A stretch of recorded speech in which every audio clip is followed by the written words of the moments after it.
Buenas, ¿cómo andan? Bueno, espero que estén bien. La idea en esta oportunidad, bueno, primero un gusto volver a compartir este espacio, ¿sí? La idea es ir pensando algunos elementos, algunas cuestiones de la unidad 4 de nuestro seminario, Construir la Antigüedad Oriental, en el cual nos vamos a meter un poco en el mundo de las creencias, en la religión. Uno podría llamarle la ideología, pero no solo la ideología, pensemos que estamos hablando de imaginarios, de representaciones, del poder del Estado. Entonces, hay varias cuestiones que merecen ser trabajadas, ¿sí? No voy a trabajar con cada texto en particular, voy a introducir porque me gustaría que en nuestra próxima clase, en nuestro próximo encuentro, podamos intercambiar algunas ideas sobre estos textos, ¿sí? Westenholz, Suter, Kashmir y Baring con respecto a la figura de Nana Ishtar y la realeza, Tiamat y Marduk, ¿sí? Kashmir y Baring, ¿sí? Y la hechicería, la cuestión de la hechicería con Tzi Abush, ¿sí? Esos textos están en la unidad 4. Puedo ir agregando alguna cosa que también mencionaré en nuestra próxima clase, pero por lo pronto estos son los textos que más me gustaría ir discutiendo en nuestro próximo encuentro. Para ir arrancando, ¿no? Para ir iniciando, me gustaría, bueno, tomar el primer aspecto acá mencionado, que es la figura de Nana Ishtar y la realeza, ¿sí? Y hay como 4 tópicos que debemos discutir en esta clase y en las fuentes que propongo, que están en el Drive, ¿sí? Bueno, primero hay que entender a Inanna Ishtar como una deidad central del panteón sumerio-acadio, ¿sí? Nosotros vamos a encontrar que entre finales del cuarto milenio y hasta momentos tardíos del primer milenio antes de Cristo, la figura de esta diosa va a estar continuamente presente en diferentes aspectos, en diferentes liturgias, atravesada por, digamos, todos los cambios que sufren estas sociedades, ¿no? En este sentido, me parece que analizar la figura de Inanna Ishtar nos permitirá dar cuenta una sumatoria de elementos que están vinculados a cómo se organizan en estas sociedades, cómo se vinculan las diferentes ciudades, cómo se legitima el poder estatal, pero también podremos ver, por ejemplo, en la lectura de Kashmir y Baring, cómo es posible a partir de la figura de Inanna Ishtar y de Tiamat dar cuenta de cambios en el imaginario de estas sociedades. Eso es un poco discutible, pero es posible ver. Una segunda cuestión, puntualmente, Inanna Ishtar es una deidad que está vinculada a la realeza, ¿sí? Es una deidad que está asociada de manera continua a la institución real. Y esto no es menor. Esto implica que trabajar con esta figura es trabajar con el poder del Estado, ¿sí? Una tercera cuestión está vinculada a los atributos luminosos, ¿sí? ¿Quién es Inanna Ishtar? ¿Qué representa? ¿Es solo una deidad vinculada al poder político? ¿Es solamente una deidad que está vinculada a la realeza? Bueno, está estrechamente relacionada con la realeza, pero hay una serie de atributos luminosos que también se hacen presentes, ¿sí? Y que vamos a discutir un poco más en extenso en nuestra clase del miércoles. Y finalmente, la figura de Inanna Ishtar también nos permite dar cuenta cómo se construyó la disciplina, ¿sí? Cuando uno empieza a dar cuenta de cómo se estudia Inanna Ishtar, vamos a poder analizar cómo la siriología se ha basado, ¿no? Ha establecido sus raíces en una serie de a prioris que permean nuestra interpretación sobre quién es Ishtar, ¿sí? Esto queda muy tangente, ahora lo vamos a discutir en los atributos luminosos de Inaneshtar. Esto lo estoy sacando de un libro de Jacobsen, ¿sí? Thorkel Jacobsen, de 1976, en el cual él establece 5 elementos centrales para entender esta deidad. Y acá, bueno, tratemos de pensar quién es Inanishtar, ¿sí? Primero, Inanna se presenta como una deidad de la fertilidad y también una señora de una ciudad, ¿no? La diosa de una ciudad, una diosa eminentemente política y también en ese sentido local, en tanto protectora de Uruk. Esto resulta muy interesante porque cuando uno toma el libro de Westenholz, el texto de Westenholz, y empieza a hacer todo ese rastreo histórico de quién es Inanna, vamos a ver que se presenta en diferentes ciudades como protectora de estas ciudades, ¿no? Como señora. Y también sucede, no solamente sucede en el tercer milenio antes de Cristo, ¿sí? Sino que sucede muy especialmente en el primer milenio antes de Cristo, en el cual incluso es una deidad protectora de la ciudad de Asur y también de Babilonia. Y al mismo tiempo, ¿sí? Inanna, Ishtar, es una deidad de la fertilidad, es una deidad asociada a los ciclos agrícolas, es una deidad asociada a la fertilidad de los animales, del ganado, ¿sí? De alguna manera es una deidad de la vida. Hay un segundo aspecto vinculado a Inanna Ishtar, que es una diosa de la tormenta, ¿sí?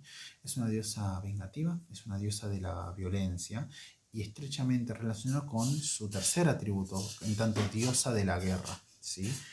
Inanna Ishtar es una deidad guerrera y en este sentido propongo que pensemos no porque sean lo mismo, sino un parangón con las deidades de la guerra de la mitología clásica, ¿no? De Grecia, en tanto Atenea y Ares.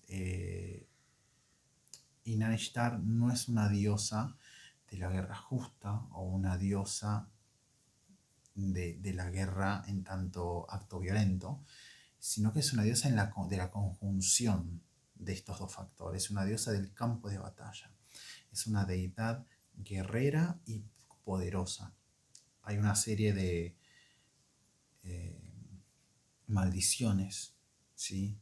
Para aquellos reyes asirios. Esto lo podemos... son himnos del periodo asirio medio, en el cual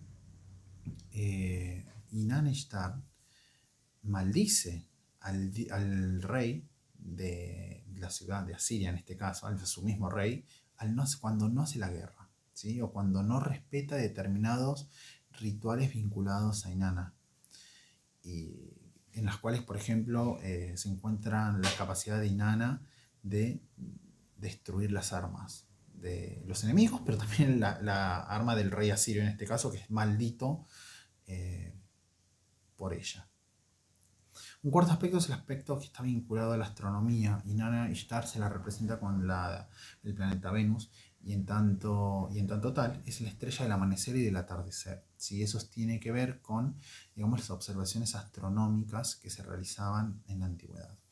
Un quinto aspecto es problemático, muy trabajado por otro lado, y a esto me refiero también con la construcción que hacemos en tanto disciplina moderna. Se la menciona a Inanna Ishtar como una diosa de la prostitución. Esto me parece un poco problemático porque se ha demostrado que la prostitución cúltica, al menos como nosotros entenderíamos y como el Heródoto nos legó, es decir, toda una serie de liturgias en las cuales había una prostitución en la cual se entregaban ciertas sacerdotisas a extraños, no está comprobado, y no solamente no está comprobado, no es posible su existencia para muchos historiadores. Westenholz es una de ellas. Entonces, este atributo luminoso, yo también me parece interesante vincularlo con la capacidad erótica y sensual de esta deidad, ¿no? Las características están vinculadas a su dominio sobre la sexualidad, que está estrechamente vinculado, por otro lado, ¿no? Al dominio del primer atributo luminoso, ¿no? Es decir, en tanto deidad de la fertilidad y protectora de Uruk, está muy vinculada también a su aspecto erótico. Ahora bien, vamos a eventualmente profundizar un poco en las representaciones, ¿sí? A mí me interesaría mencionar muy brevemente algunas cuestiones. Por ejemplo, esto es una representación acadia, ¿sí? De Ishtar, ¿sí? En la cual podemos observar a ella, ¿sí? Con, digamos, una corona con cuernos, símbolo de la divinidad, ¿sí? Su símbolo, la estrella de la mañana, dominando un león, ¿sí? Mostrando sus capacidades absolutamente poderosas, ¿no? Por otro lado, el león era un animal vinculado a ella, ¿no?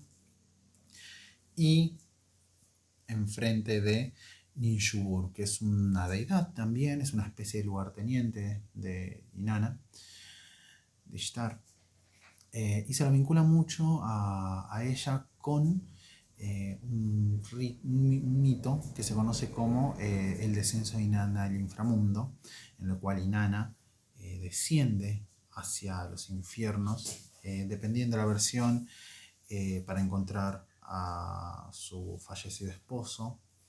Otras versiones hablan de su búsqueda de control, y otras versiones hablan de una visita a su hermana, Ereshkigal, diosa del inframundo, en la cual, bueno, esta Ereshkigal le tiene una especie de obstáculos y finalmente una trampa para que poseer su cuerpo y, digamos, dejarla en el inframundo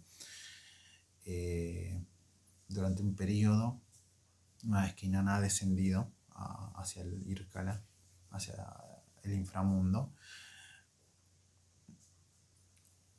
Todo sobre la faz de la Tierra empieza a marchar mal, no se reproducen los animales, no hay cultivos, y Ninshur es la deidad que intercede justamente con Anu, eh, el, el dios central, durante el tercer milenio de la mitología sumerio-acadia, para, digamos, que él permita el regreso de ella y justamente para, de alguna manera, renovar todo el ciclo de la vida, ¿no? Bueno, también dependiendo de la versión, ella debe dejar a alguien en el inframundo en su lugar, ya que una vez que se entra al inframundo no se puede salir. Eso está muy vinculado a, digamos, una lectura, eh, uno diría, entre comillas, ¿no? Pan-mesopotámica, ¿no? Sobre el rol que tenía este espacio, ¿no? Bueno, y va a dejar a su amante, a su esposo, Dumuzi, quien parece ser, según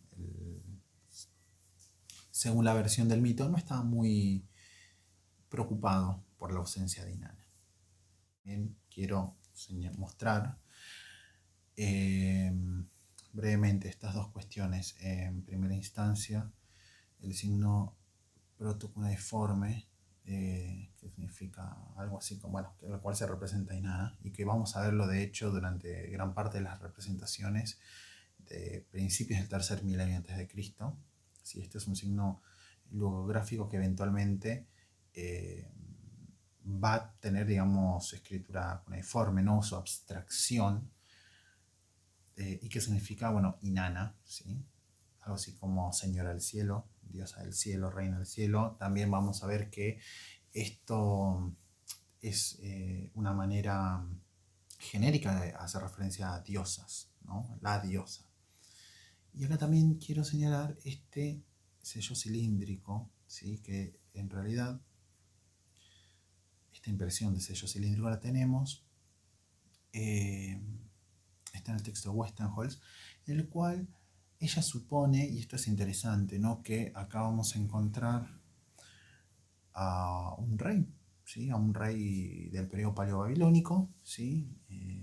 Previo a Hammurabi probablemente, enfrente de Ishtar. Acá ya tenemos a Ishtar, ¿ok? Y es que esto resulta interesante porque esto rompe un poco la idea que se tiene de los reyes, digamos, en tamaño más pequeño que las deidades, y al mismo tiempo, digamos, es una continuación de lo que sucedió en el periodo de Ur III, en el cual hay un breve periodo de divinización de las deidades, ¿no? Esto me parece súper interesante. Nuevamente pueden observarse las características de Inanna en tanto, digamos, su vestimenta, la posesión de una masa, ¿sí? Tal vez hablando un poco de su característica guerrera, esta estrella de puntas, símbolo, ¿no? Su símbolo. Y probablemente la representación más antigua, que para mucha gente, muchos asiriólogos y asiriólogas sospechan que esta es la representación que tenemos más antigua de Inanna, de la vasija de Worka, entre el 3300 y 3100 a.C., algunos lo llevan hasta el 3500 a.C., en el cual vamos a encontrar para algunas personas, ¿sí? Acá a una sacerdotisa personificando a Inanna o a la Inanna misma. Otros señalan que en realidad acá encontramos, ¿sí?, la representación de Inanna, ¿sí?, efectivamente. Y hay una tercera lectura que se hace. De nuevo, hay muchas lecturas, en la cual Inanna estaría en realidad presente en aquí.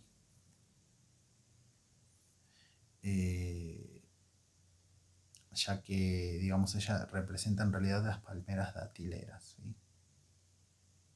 Acá también pueden verse. Bueno, este es un análisis que hace Catherine McCaffrey, es un texto que tenemos y capaz alguno lo ha leído cuando cursó Historia Antigua del Cercano Oriente. Bueno, unas cosas que vamos a considerar en la clase. Primero es un análisis de género con respecto a la figura de Inanna Ishtar. Muchas veces fue considerada una deidad andrógina, ¿sí? Y hay una asirióloga, Ripka Harris, habla de una bisexualidad de la diosa, que es muy difícil, ¿no?, de hablarlo. ¿Cómo puede comprenderse este análisis que se realiza sobre esta deidad? Una segunda cuestión que no vamos a profundizar, que sí vamos a mencionar, está vinculado con la idea de matrimonio sagrado y en tanto legitimidad de la realeza, ¿no? Y finalmente, un tercer aspecto que también discutiremos está vinculado al proceso de sincretismo. ¿Inanna y Ishtar son la misma diosa? ¿Son diosas diferentes? ¿Cómo podemos explicar las características contradictorias que tiene esta deidad? Bueno, un poco de eso vamos a discutir a partir de algunos documentos, ¿sí?, que les voy a alcanzar y que, bueno, charlaremos un poco en clases.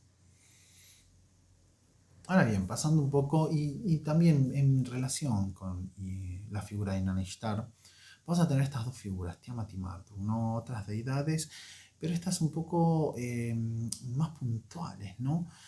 Porque Tiamat y Marduk en realidad se hacen realmente muy conocidos durante el segundo milenio. Marduk no es que no existía antes y de Tiamat no hay mucho registro previo. De Marduk sí, pero en realidad la hegemonía de Marduk y su rol como una deidad de nuevo, pan entre comillas mesopotámica, se debe a la expansión babilónica del segundo milenio antes de Cristo, ya sea en el periodo paleo-babilónico, pero muy especialmente para algunos, durante el periodo casita, en el cual, si bien no tuvo un control territorial muy amplio, la realidad es que el periodo casita y el periodo posterior, que es la dinastía de Isin, que es posterior al periodo casita. Los casitas son un grupo seminómade que se termina estableciendo en lo que vendría a ser Babilonia hacia el 1595, entre 1595 y 1570 a.C. Y digamos se babilonizan, toman un montón de elementos de la cultura babilónica previa, que está vinculado por otro lado con los amorreos, si mal no recuerdan ustedes. Esta dinastía va a durar aproximadamente hasta el año 1160, más o menos, años más, años menos, en el cual los casitas son derrotados finalmente y cae, digamos, la dinastía casita en Babilonia por los elamitas. Eventualmente, ¿sí?, hacia el 1125-1130 a.C., vamos a encontrar hasta ese periodo vamos a encontrar a Nabucodonosor I, ¿sí?, que es un rey de la dinastía de Isin, que también reclama, digamos, el trono babilónico, y derrota a los elamitas. Cuando hacia 1160 a.C., los elamitas derrotan a Babilonia, saquean la ciudad y se llevan la estatua de Marduk hacia Susa, su capital. Nabucodonosor en 1130-1125 a.C., luego de derrotar a los elamitas, vuelve a traer esa estatua cúltica importantísima. Y para muchas personas, muchos asirios establecen que este es el periodo en el cual se escribe el Enuma Elish, ¿sí? El Enuma Elish, que es un poema de la creación del mundo, el poema babilónico de la creación del mundo, y que para mucha gente, ¿sí?, que estudia el tema muy en profundidad, estamos hablando de entre 1150 y 1120 a.C., el momento en el cual se redacta finalmente este poema, que básicamente lo que nos va a narrar, ¿sí?, sin adentrarnos en detalle porque lo he colgado en el Drive, lo que nos va a narrar este poema es la creación del mundo como ellos lo conocían, pero no solo del mundo, es una creación cósmica, porque también crea el mundo de los dioses, ¿sí?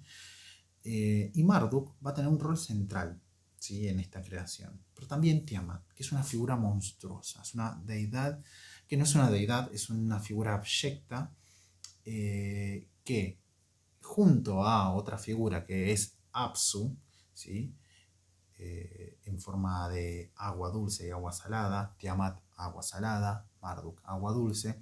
La unión de estas dos aguas en el principio de todo generaría los primeros dioses. Muchos sostienen que Enuma Elish debe leerse como un legitimante de la ideología real, de la institución monárquica, pero también de la institución monárquica babilónica, porque hablamos de Marduk finalmente. Luego de aniquilar a Tiamat, se eleva como el rey de los dioses. O sea que hay como una doble lectura acá, ¿no? Marduk no solamente es un rey, sino que es el rey de los dioses.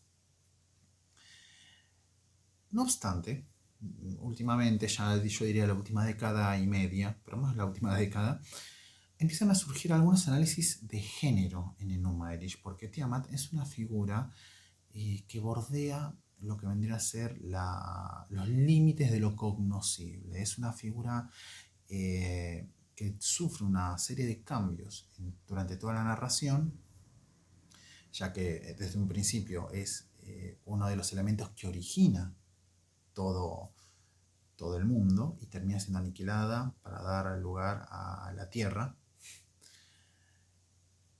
Y la manera en la cual es aniquilada también puede leerse desde un análisis de género. Por otro lado, recordemos, estamos hablando acá de la aniquilación de una deidad hipermasculina que representa la realeza sobre una deidad femenina y monstruosa. Bueno, como les decía, Tiamat y Marduk son personajes centrales de este poema babilónico de la creación. Hay toda una discusión sobre la datación, ¿sí? Por ejemplo, hacia mediados del siglo XX, ¿sí?, hacia 1940-1950, databan Enuma Elish del periodo paleo-babilónico, es decir, durante la primera expansión babilónica y el control territorial. Bueno, la arqueología no ha acompañado, el análisis textual no ha acompañado, ¿sí? No hay menciones a Tiamat en, digamos, algunos de estos, en algún documento que pueda comprobar efectivamente que podemos decir que Enuma Elish se fue escrito en el periodo paleo-babilónico.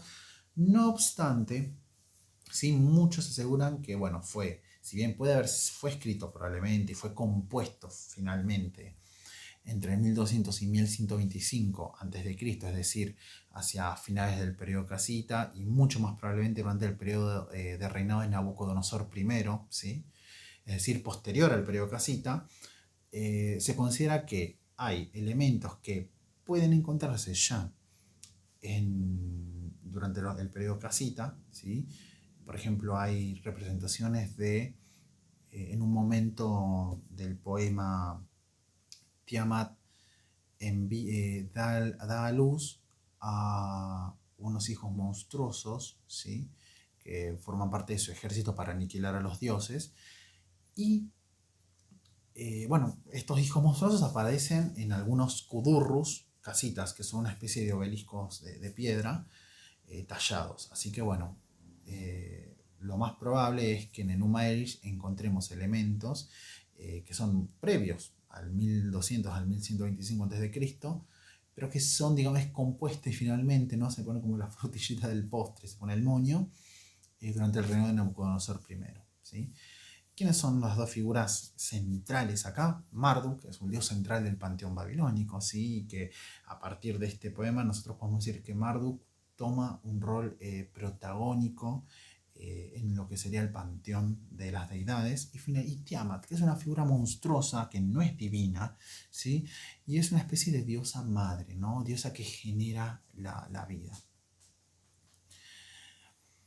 Esta es una posible representación de Tiamat en un sello neoasirio, ¿sí?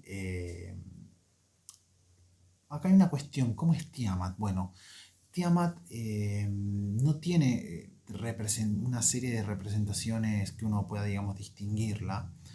Es todo especulativo. En general, se toma mucho, por ejemplo, una lectura que hace Beroso. Beroso fue un sacerdote del periodo posterior, digamos, al periodo que nosotros trabajamos del Antiguo Oriental, ¿no? Es más helenístico Beroso. Digamos, él recupera digamos, algunas partes de este mito cuando habla de Babilonia, y él habla de una diosa madre, eh, Ofidia, terrible, con forma de dragón o de serpiente, un monstruo. Pero bueno, no se sabe si ciencia cierta si esto es así o no. Esto es una posible representación de Tiamat, por eso yo hablo de figura monstruosa, no se sabe a ciencia cierta cómo es esta deidad, y en teoría esto puede ser, digamos, una representación del asesinato de Tiamat, ¿no? Les cuento un poco más. Bueno, Tiamat, en el origen de todo, cuando no había nada, Tiamat junta, en tanto representación del agua salada, junta sus aguas con Apsu, una representación del agua dulce, y generan deidades, ¿no? Unas primeras generaciones de dioses. Apsu en un momento decide aniquilar a toda su prole, decide aniquilarlos. En el poema se lee que hacen ruido, que hacen barullo y que lo despiertan, no lo dejan descansar. Pero bueno, una lectura un poco más fina que puede, para algunos asiriólogos, es que en realidad está temiendo a esta nueva generación.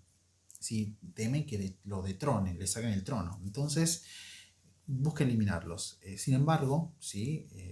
Anu, digamos, toma, digamos, el liderazgo y la rebelión de estos dioses y elimina a Apsu, y con el cuerpo de Apsu genera la morada de los dioses.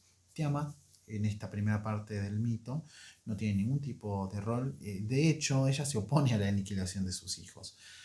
No obstante, según va pasando, digamos, sigue narrando todos los sucesos, en un momento nace Marduk, y luego del nacimiento de Marduk, Tiamat toma otra actitud, una actitud vengativa, una actitud de poco control, una actitud violenta y que busca la eliminación de todas estas deidades. A diferencia de lo que pasaba con Apsu, esta vez no puede encontrar a Tiamat. Tiamat se muestra como una figura poderosísima e imbatible hasta la llegada de Marduk. Marduk es quien puede finalmente aniquilar a Tiamat. Tiamat toma a uno de sus propios descendientes, a Kingu, ¿sí? Lo hace rey, es decir, lo hace su consorte. Sin embargo, no procrea con él. Ella genera una serie de seres monstruosos por sí misma que son su ejército. Un ejército que busca, digamos, destruir a los dioses. Marduk finalmente, bueno, con su ejército de dioses a la cabeza, destruye a Tiamat y la parte en dos. Luego, con la parte en dos, con una parte hace el cielo, con otra parte hace lo que sería la tierra, la tierra humana, y sus dos ojos son, digamos, la fuente del Tigris y del Éufrates. Hay una lectura que se puede hacer en esto, ¿no? En esta cuestión, como Kashmir Baring lo dice, ¿no? Bueno, Tiamat genera a los dioses por sí misma, ahí está siendo, digamos, un ser abyecto al, digamos, generar vida de forma asexual, ¿no? Sin ayuda del elemento masculino. Pero Marduk, en tanto Dios, utiliza el cuerpo de Tiamat para construir algo, ser el artífice de algo, ¿no? Eso es una lectura muy interesante que hacen tanto Eckhart y Baring. Sobre las características monstruosas, bueno, esto resulta muy interesante, un poco para hablar del origen de esta figura, ¿no? De Tiamat. Acá estamos viendo algo que se llama la copa de Ain Samilla. Ain Samilla es una zona donde se encontró un cementerio, ¿sí? En el cual, bueno, hubo una excavación y se descubrió una copa, ¿sí? De plata, toda grabada, acá como la podemos ver, en la cual se puede ver digamos, esta representación que es realmente muy sugerente, muy sugerente. El tema es que esta representación es del 1950 a.C., es decir, por lo menos 800 años antes de la composición canónica y aceptada por todos los asiriólogos y asiriólogas de Enuma Elish. Es decir, si se escribió en el 1130 con el reino de Nabucodonosor I y la recuperación de la estatua de Marduk, ¿qué es esta imagen? Bueno, una lectura que se realiza y que, digamos, yo personalmente apoyo, me parece interesante, es pensar que en realidad Enuma Elish es, digamos, el rejunte de determinadas tradiciones, digamos, que van permaneciendo en la memoria, digamos, en tanto el sustrato cultural de la región y que, digamos, termina plasmado, ¿no? En este poema tan interesante por otro lado, ¿no? Por eso yo digo que no solamente deberíamos hablar de no solamente debemos hablar de ideología real. Acá tenemos que hablar también de un sustrato cultural, de ideas, digamos, que permean de representaciones. Ahora bien, algo que me parece súper interesante y que no me voy a meter mucho más, son dos cosas. Primero, el asesinato de Tiamat, y que lo vamos a trabajar un poco más el miércoles, el asesinato de Tiamat por parte de Marduk, ¿sí? En el cual él usa armas, ¿sí? Usa una red y la caza como un animal. Todo el momento en el cual Tiamat es capturada, está animalizada en ese momento, porque la captura como si fuese un animal, ¿sí? Y Marduk se consagra al rey de los dioses, ¿no? Y vence a Marduk a partir del uso de sus armas, armas que no tenían, por ejemplo, Anu, que se enfrenta contra Tiamat y es derrotado. Pero Tiamat también es un ser abyecto, ella no lucha con armas, ella lucha con conjuros. La palabra es Asu, ¿sí? En la línea 91 de la tablilla 4 de Enuma Elish, si usa esta palabra, asu, es una maldición, se puede hablar de encantamiento también, con lo cual esto me da pie para nuestra tercera parte del video, y ya para ir cerrando y no molestarlos mucho más, es el uso de la hechicería asirio-babilónica, ¿sí? Hay algunos autores, Abush lo señala un poco en su texto, pero otros autores hablan de la figura abyecta de Tiamat y, digamos, el parangón que se puede hacer con, digamos, el uso de encantamientos, de conjuros, que es el uso femenino de conjuros, por otro lado, ¿no? La verdad que es un tema que está documentado, la hechicería sirio-babilónica, ¿sí? Pero está muy desigualmente documentado. Nosotros, por ejemplo, en el tercer milenio no vamos a encontrar palabras ni documentos que estén mencionando la hechicería. Hay la palabra para hablar de hechicería o hechicera, mejor dicho, es us-su, ¿sí? Este vocablo, que es un vocablo sumerio, no aparece durante el tercer milenio, aparece recién en algún logograma sumerio colado en alguna tablilla en el periodo paleo-babilónico, ¿sí? Pero el gran repertorio de la documentación que se posee en la actualidad es del primer milenio antes de Cristo. No obstante, vamos a hablar de hechicería sirio-babilónica nosotros porque, digamos, sabemos que algunas de estas tablillas muy probablemente sean copias de tablillas antiguas, ¿no? Por otro lado, en el periodo paleobabilónico hay muy pocas menciones a las hechiceras, ¿sí? O a la hechicería. No pasa, son algunas docenas y un poco más. Realmente hay muy pocas menciones a situaciones vinculadas a hechiceras en el periodo paleobabilónico. El gran fuerte lo vamos a encontrar en el primer milenio, ¿sí? Por otro lado, hablar de hechicería también es hablar un poco de nuestra herencia historiográfica, ¿no? Cuando uno habla de hechiceras y de brujas, estamos hablando de la casa de brujas de la Inquisición, estamos hablando de toda una construcción que cobra, digamos, un poder de visualidad importantísimo en el periodo victoriano, con la literatura gótica, ¿sí? La primera gran obra eh, que vamos a tener en la literatura del siglo XIX y que, digamos, cristaliza la figura de la bruja, es aquella obra de la bruja de Ravenclaw, ¿sí? Eh, Así que, digamos, es muy difícil hablar de esta temática sin recurrir a la herencia historiográfica que tenemos en tanto, pues, historiografía occidental. El vocablo que se me va a utilizar para hablar de hechiceras es Kayaptu, ¿sí? ¿Y qué es hechicera? No hechicero, ¿sí? Hechicero es Kayapu y después vamos a encontrar dos palabras más, Baru y Asipu. Estamos hablando tanto de un adivinador como de un exorcista, es decir, la contraparte positiva de la Kayaptu y el Kayapu. El Kayapu es un hechicero que también tiene connotación negativa.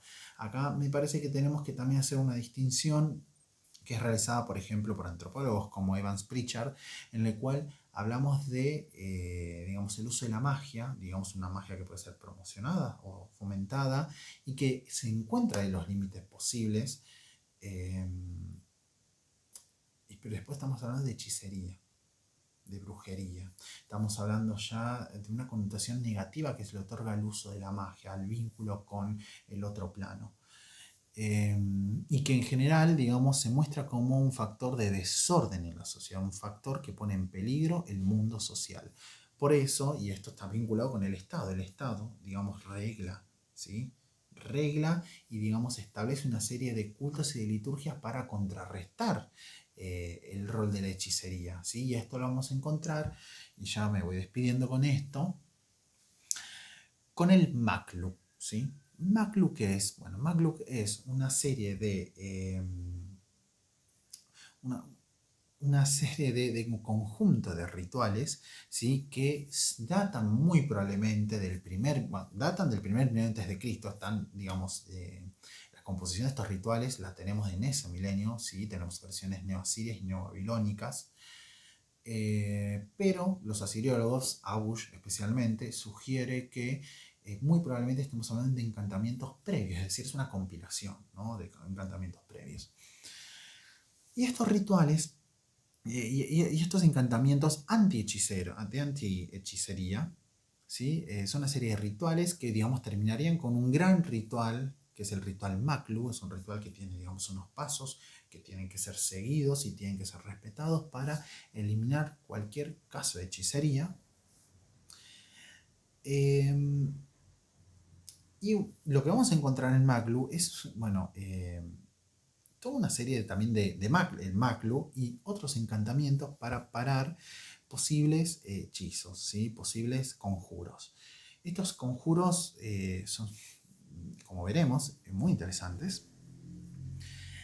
Atacan la virilidad de los varones, la juventud de las mujeres, se ata a los recién nacidos, hace que los recién nacidos no quieran alimentarse o en un punto hasta los poseen, ¿sí? Quedan como atados, dice la palabra que se usa es quedan adosados a los recién nacidos, ¿sí? Y quienes utilizan estos conjuros, estos asu, son en general las kayaptu. Cuando se hace todo un registro de las veces que aparece mencionada la palabra kayapu, en general es, digamos, de 1 a 100. Hay muy pocas veces que se mencionan a hechiceros y hechiceras. la gran figura presente en la compilación Maclu es la hechicera, es la Cayaptu. Entonces, esto es un poco, bueno, presentando la temática del miércoles, ¿no?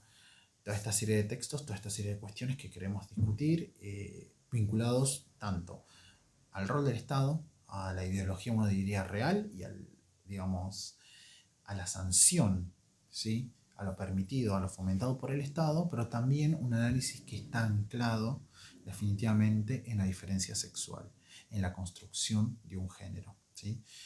Así que, bueno, por lo pronto, eso fue todo y el miércoles seguimos discutiendo.